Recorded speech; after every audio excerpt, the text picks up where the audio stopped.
नमस्कार, स्वाद भोजन विथ स्मितामध्ये स्वागत आहे। आज आपण बनवणार आहोत मऊ लुसलुसीत जाळीदार आंबोळी। त्यासाठी लागणारे साहित्य पाहूया। इथे मी 4 वाट्या तांदूळ घेतलेले आहेत। तांदूळ स्वच्छ धुवून 4 ते 5 तास मी भिजत ठेवलेले आहेत। तांदूळ कोणत्याही प्रकारचा घ्या, पण तांदूळ जुना असावा। 1 वाटी उडदाची डाळ, ती पण 4 ते 5 तास आहेत स्वच्छ धुवून मी भिजत ठेवलेली आहे। 4 चमचे मेथी पण आहे स्वच्छ धुवून अशी भिजत ठेवायची आहे।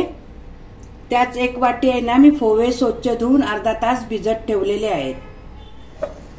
आता आपण मिक्सरच्या भांड्यामध्ये आहे सर्व भिजवलेले धान्य आहेत ते आपण बारीक वाटून घेऊया।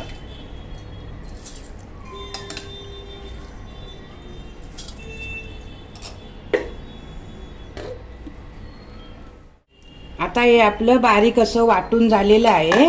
एकदम बारीक असं वाटायचं आहे। आता आपण हे एका पातेल्यामध्ये ओतून घेऊया।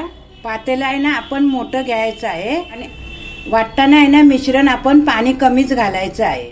आता आपले तांदूळ सर्व वाटून झालेले आहे। आता आपण उडदाची डाळ वाटून घेऊया। उडदाच्या डाळीमध्येच आपण मेथी सुद्धा टाकणार आहे।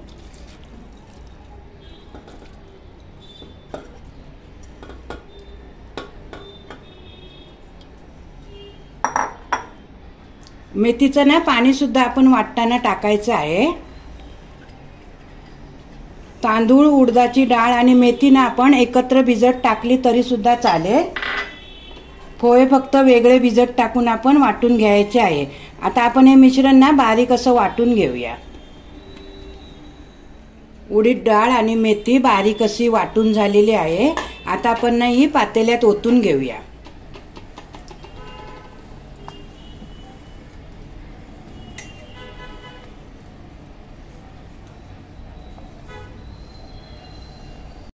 आता आपण पोहे सुद्धा बारीक असे वाटून घेऊया।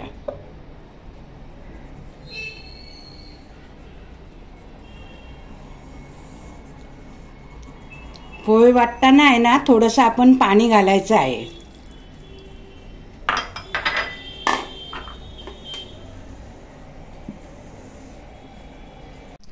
आता पोहे सुद्धा आपले बारीक असे वाटून झालेले आहेत। आता आपण ह्या पातेल्यात ओतून घेऊया।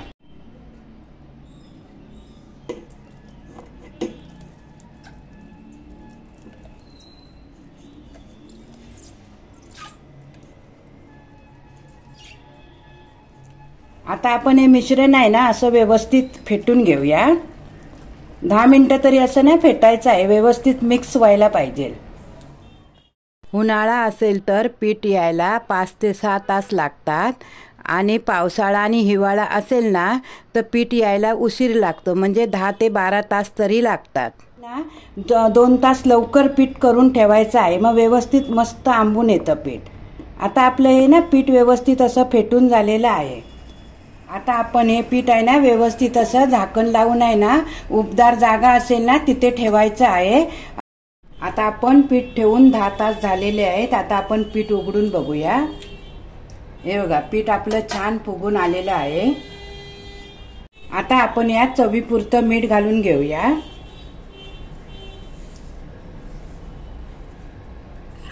आणि चमच्याने असं थोडंसं असं मिक्स करून घेऊया।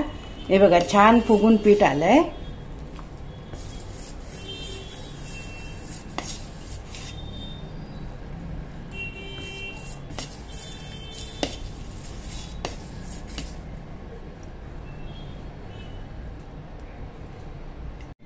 गॅसवरती एक आपलं भिडं तापत ठेवलं होतं। भिडं चांगलं तापलेलं आहे। तर आपण असं आहे कांद्याने त्याला असं व्यवस्थित तेल लावून घ्यायचं आहे।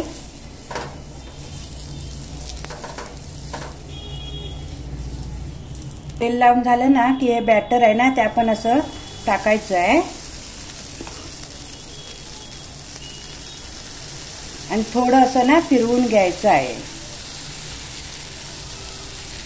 जास्त पातळ पण टाकायचं नाहीये आणि अर्धा चमचा तेल असं बाजूने सोडायचं आहे। एका बाजूने सेकेपर्यंत ना आपण झाकण लावून ठेवून देऊया।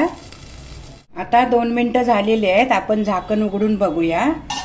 आपली आंबोळी ना एक साईडने चांगली खरपूस अशी शेकून झालेली आहे। आता आपण पलटून घेऊया। ह्या पण बाजूने आहे ना 2 मिनिटं अशी छान शेकून घेऊया। आता पोळी दोन्ही बाजूने छान अशी शेकून झालेली आहे। आता आपण ना काढून घेऊया।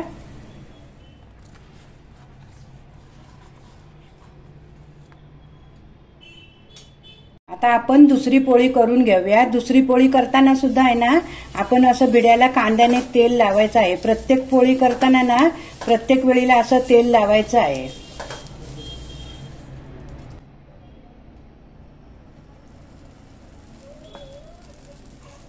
आपल्याला केवढ्या लहान मोठ्या आकाराच्या हव्या ना त्या आपण पोळ्या करायच्या आहेत।